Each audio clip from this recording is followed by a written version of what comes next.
Last ready, start. Many boys and girls of our educational institutions are afraid of their annual examinations. The examinees have to reach the examination halls in time. Otherwise, the chief supervisor can debar them from taking the examination. The question papers and answer books are given to the examinees with the supervision of the chief supervisor or the officer in charge of their examination hall.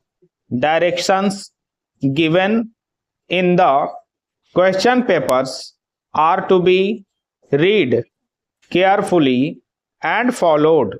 Every examinee tries to solve every question to his full satisfaction. A warning bell is struck 15 minutes before the collection of answer books.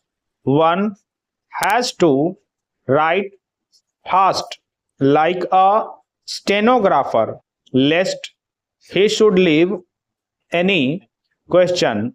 The examinees are advised to revise the answers and stitch up the extra papers with their answer books before the time is over. When the time is over, the chief supervisor has to take precautions to collect all the answer books and put them in a sealed cover. The description of each examination is given on the envelope. Often, such situations arise when examinees reach the examination hall when the time for their entry is over.